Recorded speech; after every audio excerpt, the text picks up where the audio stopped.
Senator Webb, welcome to the Subway Series. Thank you for joining us. Nice to be with you. So I got to tell you, I mean, you've been a straight shooter from the start here, and you came in obviously as something of a political outsider. What is going on? I mean, this week we have more meaningless votes on jobs bills that everybody knows aren't going to pass. I mean, is this place working anymore? Well, this place always has its challenges. I was a committee counsel for 4 years in the House side when I was first starting out, and I spent 5 years in the Pentagon. So you expect a lot of this give and take, but right now it's pretty toxic. I mean, what's your sense? Because jobs is obviously the preeminent issue, the preeminent challenge facing the country, and you have the president out there talking about how got to get something done, got to get something done, but nowhere is anybody actually working on anything that's going to pass. Well, I think truthfully, there's a lot of messaging going on. Clearly, the economy is the issue. Jobs are a major part of the economy. But there's a big debate going back and forth as to how you really can revitalize the economy. And I think we're sort of at a stagnation here in terms of the differing viewpoints on that. We know we need jobs. We also know, quite frankly, that you have to have capital growth in order to really increase private sector jobs, which is how you sustain an economy. And a lot of the proposals that are coming forward right now are more public sector jobs, get people working again, but they are paid for out of the tax base. Right. So that becomes really the debate. Do you increase your tax base in order to try to stimulate the economy? And if so, how do you pay for it?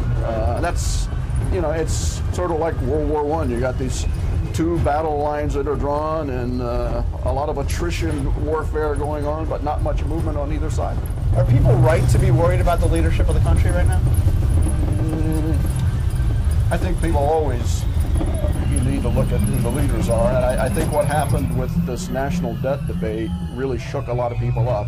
What is going on when your government gets paralyzed by a vote just to raise the national debt? Ronald Reagan, I was in the Reagan administration. Yeah, sure. Ronald Reagan raised the national debt 18 times. We know we have to get our arms around it, but was that the right symbolic area to come together to threaten to push the economy over the cliff? And I, quite frankly, don't believe it was.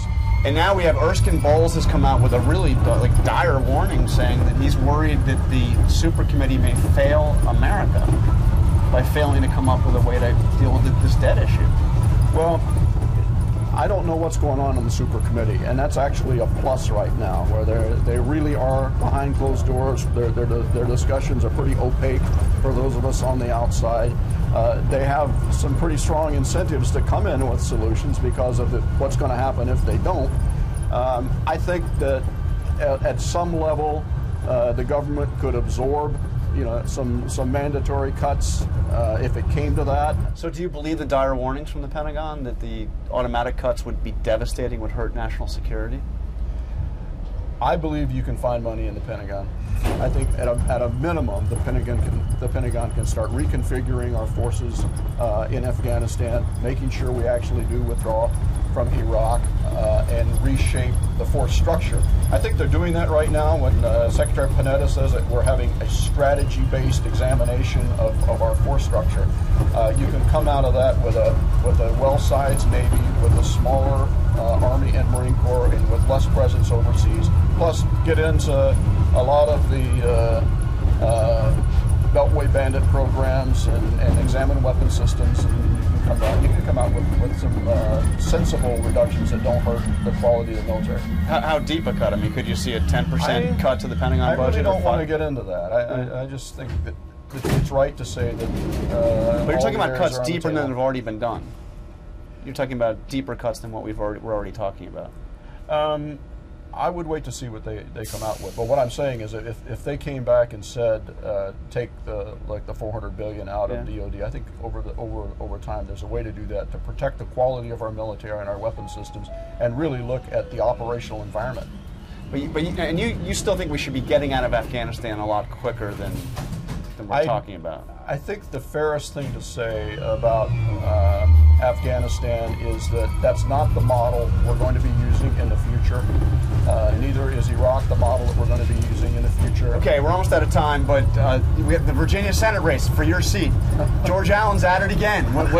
Give me your sense. What's going to happen? I think Tim Kaine is going to be a really fine senator. He is truly one of the finest people I've ever worked with in politics, and I'll do everything I can to help him get elected. Are you going to be campaigning for President Obama?